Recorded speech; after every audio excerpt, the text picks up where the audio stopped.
Hello there everyone, and welcome to another edition of Lydia's Crafty Corner. Today I'll be sharing with you how I've created these cards.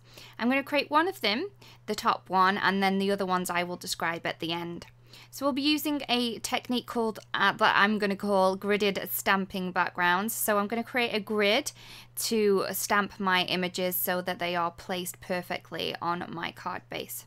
I'm going to be using the Simple Fruits stamp set from Altenew, and I'm just going to be using this tiny little cherry over here, which is very, very sweet. So I'm going to start off by creating my grid. I'm going to use a gridded ruler, which is really, really necessary, I think, for this technique. And I am going to do the top point on the top of the ruler and the bottom point on the bottom of the ruler.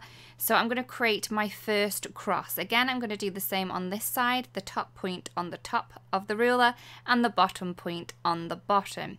So then I have created a little cross in the top center of my card, sorry. So you can see it there. I've used a really light pencil line so I can then erase these afterwards. For the leaves, I'm going to be using olive and moss, and for the cherries themselves, I'm going to be using velvet and crimson.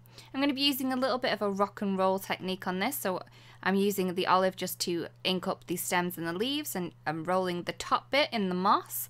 For the berries, I'm going to be using the crimson all over the berries, and then the velvet just on the bottom, so I'm just rocking and rolling that in. I'm going to show you more up close next time I do it, but this is just the first one that I'm doing, just so I know how big I need my squares to be on my grid.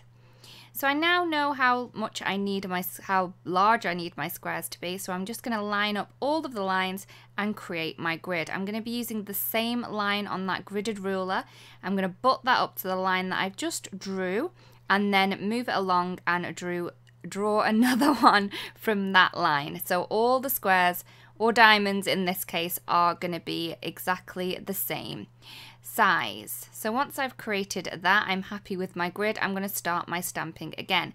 So again, this is how I'm going to create my stamped images. I'm going to just ink up the stems and the leaves in the olive, add moss to the top part by just rocking the ink into the stamp into the ink, sorry, ink up my berries in crimson, and just roll the velvet right on the bottom of my cherries.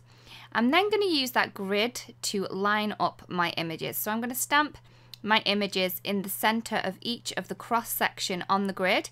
You can, if you want to, stamp the images into the squares that you've created, but I just find that the cross section helps me out a little bit better because I can then line up the lines on my stamp block, if that makes any sense. I really do hope it does. And then I can just keep stamping and inking away until I have finished the whole grid. So again, I'm going to be using the same technique for inking up this stamp, of just stamping the leaves, inking the leaves, sorry, in the olive, then rolling it in the moss, then adding the colour to the berries with the crimson, and then just rocking the stamp into the velvet to create the beautiful shaded effect on a solid stamp, which is really, really clever. Normally you just stamp this in one colour, but we have in fact got 4 colours going on this solid image, which is very, very pretty. So I'm just going to keep going until I've completed the whole grid. You are going to want to stamp over the edges. Maybe not as perfectly as you would stamp on the grid, just to make sure that you've got a bit of colour going on along the edges of your piece of paper. So it does look like that this is a continuous piece of pattern paper rather than something that you have just stamped. So you can see that I'm not paying too much attention to the ones on the side.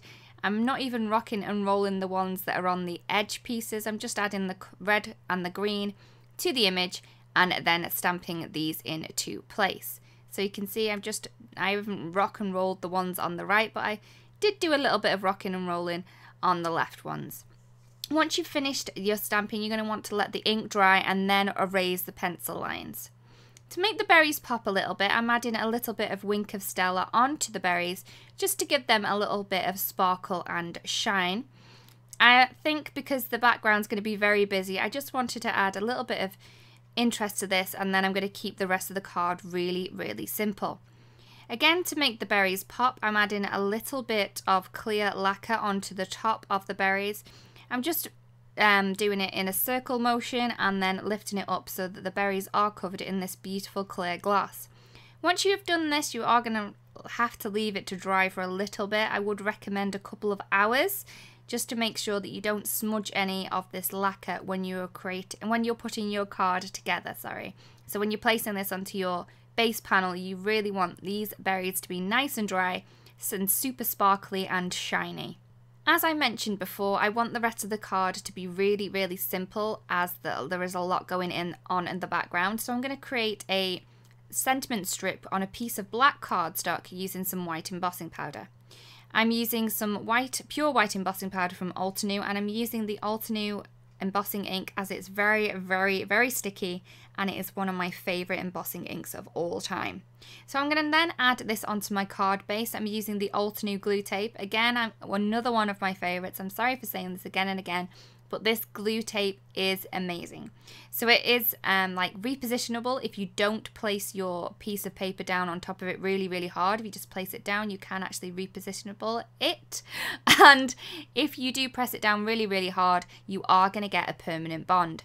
So I'm just going to line this up onto my card base and then press it down, and then my card is in place. As you can see, I was a little bit tentative pressing this down because my berries weren't as dry as I wanted them to be, but I really wanted to pop this card together.